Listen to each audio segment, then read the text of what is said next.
Yo, what's good, Jets Nation? This is New York Jets Media, bringing you guys my breakdown and review to the Philadelphia Eagles versus New York Jets game that just got wrapped up. The final score was Eagles 31, Jets 6.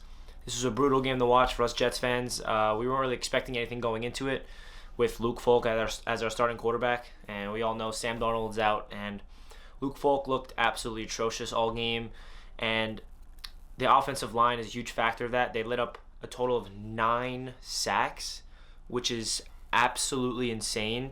And I'm very worried for Sam Darnold to come back and be protected by this offensive line because it's not looking good at all. But at the same time, Luke Falk, even though he was rushed all the time, he still didn't look anywhere close to an NFL caliber starting quarterback. You know, he was sitting in the pocket too long. When the pocket would collapse, he would just sit there and look around. He would never extend plays with his feet. He would never roll out to his left or right and try to extend the play and keep his eyes up and throw the ball downfield. Like, that's where we miss Sam Darnold the most. I feel like when Sam Darnold comes back and there's pressure in his face, he's still going to be able to escape pressure and extend plays. But Luke just looked atrocious all game. He barely had any good throws, and the offensive line is a huge factor for that, absolutely. Le'Veon Bell looked great, had a great game. It wasn't fantastic, but what else do you want from Le'Veon to do with this type of offense with the Luke Falk as your signal caller? It's really hard to create holes for him with a shitty offensive line and not be able to get him in the pass game. But Le'Veon still had a decent game. Demaryius Thomas got some catches. Robbie was open downfield a lot, but Luke Falk just couldn't get him the ball because the pressure was in his face or he just wasn't looking. He was relying too much on the checkdowns. And Adam Gase's play calling is another huge problem.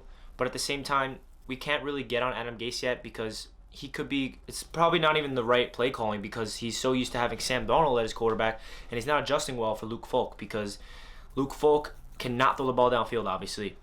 There was probably players that open downfield all the time, but he just decided to check it down because he's just too worried. This is his second career start, so I'm giving Adam Gase a pass on this game. He had one good play call, that touchdown to Vincent Smith. It was a reverse, and Le'Veon Bell was a lead blocker. That was a very creative play, and I really liked that play a lot.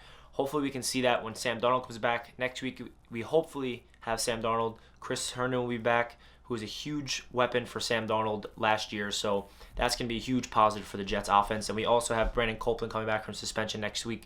So that's going to be interesting.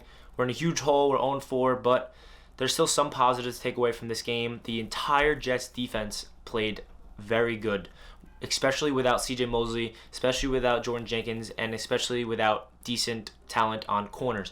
We only let up 17 points to the Philadelphia Eagles, who have a very good offense.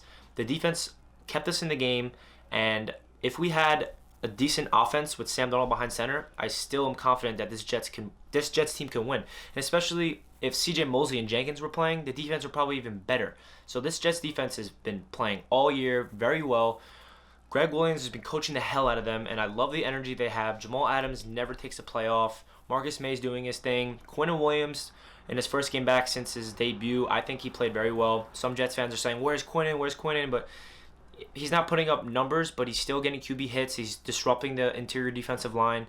And on the other side of it, Leonard Williams still is having a really tough season. He's not looking good at all, but I can't stand Leonard Williams. He just doesn't look like he's trying, or there's something going on with him mentally because he has way too much talent to just be having zero impact on this football team at all. So that's a huge problem. Neville Hewitt and Blake Cashman are two inside linebackers. They've been playing very well, especially without CJ and Avery Williamson. The next man up mentality has been Greg Williams has been doing a phenomenal job at putting these two guys in a position to succeed. Cashman's been flying around. Hewitt's been getting QB hits. He's been deflecting balls. He has a pick in the first game, but he didn't have one this game. But still, our two middle linebackers have been playing well. Our safety's been playing well. Our corners, they're bad, but they're not playing atrocious. You know, like I'm expecting the corners to be letting up passes, but they really weren't. Carson Wentz did not have that great of a game, and the Eagles' offense just wasn't even clicking that much because the Jets' defense was playing well, and it's unfortunate because our offense is nothing. That's really what it comes down to. The offense is just absolutely atrocious because of two reasons: awful offensive line and a third-string quarterback. That's what it comes down to.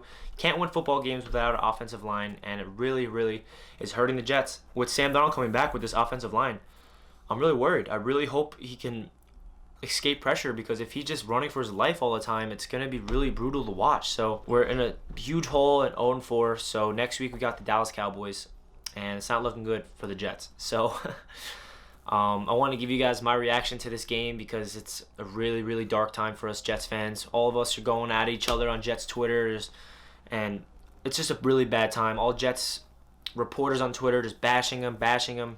And we have every right to bash the Jets because they're a disgrace right now. They really are a disgrace.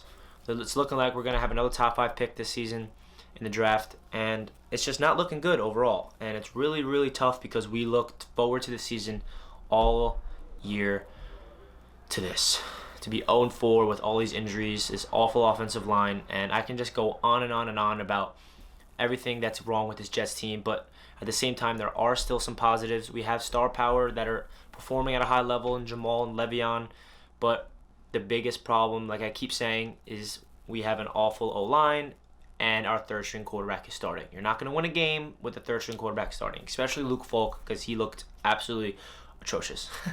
So with that being said, I want to give you guys my quick little review breakdown to the Jets-Eagles game and try to keep our heads high. Jets Nation, it's really, really hard. The season's going to be a tough one, but hopefully Sam Darnold can come back and show that he's improved from last year and he can light up the league maybe. You never know. Last year, Sam Darnold came in the last 4 games and was the best QB in the league with no offensive line, bad play calling, and mediocre weapons. So you never know if Sam Darnold can come back and just light up the league. So that's what I'm looking forward to. Hopefully Sam can come back and save us. And I'm not expecting him to come back and just be a fantastic quarterback throwing 4 touchdowns a game because the offensive line is that bad. So it's not going to be easy for Sam. But with that being said, hope you guys enjoyed this video. Let's go Jets. I'll catch you guys in my next one. Peace.